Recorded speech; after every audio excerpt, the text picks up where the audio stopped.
Patreon और अन्य माध्यमों से नेशनल दस्तक का सहयोग करने वाले सभी दर्शकों का बहुत बहुत शुक्रिया। आपके सहयोग से ही बहुजन मीडिया को नई ऊंचाई मिल रही है और मनोबल और अधिक बढ़ रहा है। आशा है आगे भी आप हमें ऐसे ही सपोर्ट करते रहेंगे। धन्यवाद। एक दिन पहले अमेरिकी राष्ट्रपति डोनाल्ड ट्रंप ने विदेशी छात्रों के वीजा पर प्रतिबंध लगा दिया था। उन्होंने विदेशी छात्रों के सामने दो विकल्प रखे थे। पहला, अगर वह ऑनलाइन पढ़ते हैं तो उन्हें देश से जाना पड़ेगा, और दूसरा विकल्प यह है कि छात्र ऑफलाइन क्लासेस ज्वाइन कर लें। अगर छात्र ऑनलाइन पढ़ रहे हैं तो उन्हें अमेरिका छोड़ना होगा, अन्यथा उन पर कार्रवाई होगी। ट्रंप ने FI और MI वीजा रखने वाले विदेशी छात्रों पर प्रतिबंध लगाने की बात कही थी, लेकिन विरोध के बाद सरकार को अपना फैसला वापस लेना पड़ा है। अमेरिकी सरकार द्वारा विदेशी छात्रों को देश छोड़ने या ऑफलाइन क्लासेस ज्वाइन करने के फैसले पर कुछ संस्थानों ने इसके खिलाफ अदालत का दरवाजा खटखटाया, जिसमें Harvard, Massachusetts institute of technology भी शामिल है।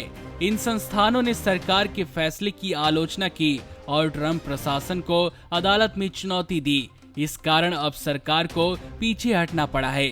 आपको बता दें कि अधिकांश अमेरिकी कॉलेज और विश्वविद्यालय कमाई के लिए विदेशी छात्रों के फीस पर निर्भर हैं। वहीं अगर सरकार के फैसले के कारण विदेशी छात्रों को वापस लौटना पड़ता तो इन संस्थानों को भारी भरकम नुकसान उठाना पड़ता। मालूम हो कि अमेरिका में कोरोना के मामले काफी तेजी से बढ़ रहे हैं। संक्रमित लोगों की संख्या 30 लाख से पार जा चुकी है। ऐसे में ट्रंप सरकार द्वारा विदेशी छात्रों पर ऑफलाइन क्लासेस ज्वाइन करने का दबाव बनाना छात्रों को संकट में डाल सकता था। सरकार के इस फैसले से ऐसा भी लग रहा था कि वह कॉलेज और विश्वविद्यालयों में कक्षाएं फिर से खोलने का दबाव बना रहे थे। संस्थानों ने सरकार पर आरोप लगाया कि बिना किसी सूचना के उन्होंने ऐसा फैसला ले लिया। जब इस मामले में सुनवाई हुई तो जिला जज एलिसन बरोज ने कहा कि सरकार ने अपना पुराना फैसला रद्द कर दिया है और कार्रवाई को तुरंत रोकने पर भी सहमति दे दी है। ट्रंप को वीजा संबंधित नियमों को लेकर हर तरफ से चुनौती मिल रही है। कैलिफोर्निया के अटॉर्नी जनरल जेवियर बेसेरा ने कहा, ट्रंप प्रशासन के मनमाने फैसले ने छात्रों और पूरे समुदाय के स्वास्थ्य को खतरे में डाल दिया है।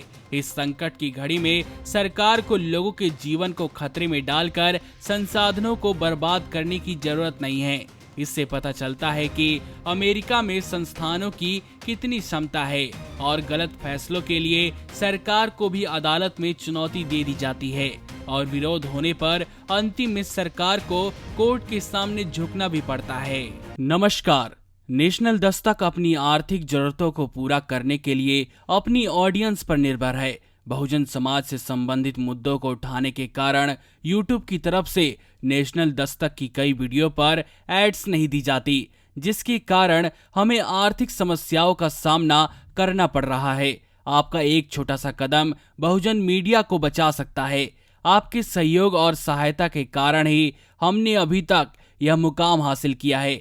नेशनल दस्तक को आप पैट्रियन के जरिए सपोर्ट कर सकते हैं।